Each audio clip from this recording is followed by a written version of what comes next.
Bonjour et bienvenue dans la Minute Success. Aujourd'hui, nous allons aborder un sujet primordial lorsque l'on parle de vente, la découverte des besoins.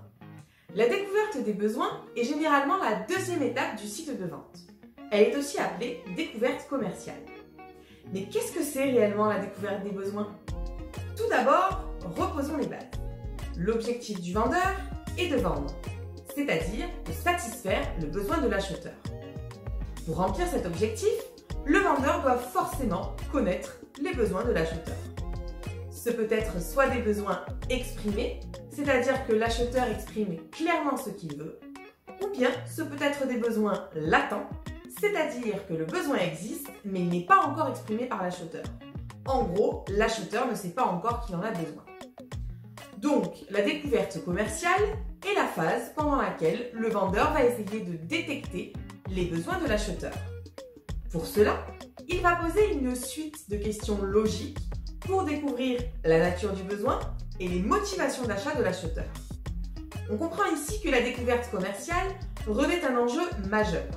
C'est grâce aux réponses à ces questions que le vendeur pourra construire une proposition commerciale adaptée et ainsi transformer le prospect en client. Pour être à la hauteur de l'enjeu, il est important de se concentrer sur trois aspects. Le numéro 1, la structure du questionnement. En effet, le questionnement doit avoir du sens à la fois pour le vendeur et pour l'acheteur. Pour structurer votre questionnement, vous pouvez le construire avec la méthode ESA. E pour entreprise. Posez des questions à votre interlocuteur sur son entreprise, sur ce qu'il fait et comment il le fait. N'oubliez pas de vous intéresser à lui, à sa fonction, à son parcours, à ses attentes. Le S pour solution actuelle. Posez des questions à votre interlocuteur sur la solution qu'il utilise actuellement. Pourquoi il a choisi cette solution? Comment il l'a choisie? Ce qui lui convient et ne lui convient pas dans cette solution. Le A pour action. Il s'agit ici de s'intéresser aux actions déjà menées et aux décisions déjà prises par rapport à la solution qu'il a ou qu'il voudrait avoir. Le B pour besoin. Ici, le vendeur permet à l'acheteur de se projeter sur ce qu'il voudrait avoir, pourquoi il voudrait l'avoir, ce qu'il en attend, qui va l'utiliser. On peut utiliser la fameuse suite CQQ-COQP pour être sûr de tout balayer. Ensuite, le deuxième aspect important de la phase de découverte, c'est l'attitude. L'attitude avec laquelle le vendeur va poser les questions va conditionner la quantité et la qualité des réponses. La découverte commerciale, ce n'est pas seulement obtenir un maximum d'informations, c'est aussi s'intéresser sincèrement à son interlocuteur en lui-même, c'est-à-dire à qui il est. Et pour y arriver, votre meilleur allié sera l'écoute.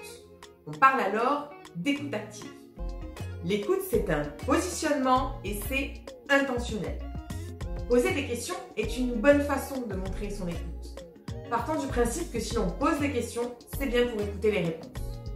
Pour manifester votre écoute, vous pouvez également user de votre non-verbal, le hochement de tête, l'acquiescement, la position d'ouverture.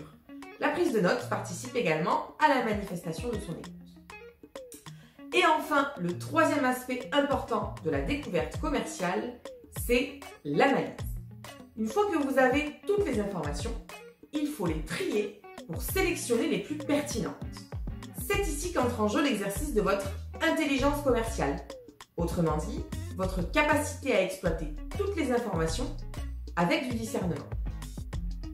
Il est important de prendre la mesure de l'importance de la découverte commerciale. C'est cette phase qui pose les premiers fondements d'une relation commerciale solide. Soyez proactif et n'oubliez pas, la découverte commerciale, c'est 20% de temps de parole et 80% d'écoute active. Merci pour votre attention à la Minute Success du jour. Vous pouvez vous abonner à notre chaîne YouTube en bas à gauche et rester informé de nos actualités en activant la cloche.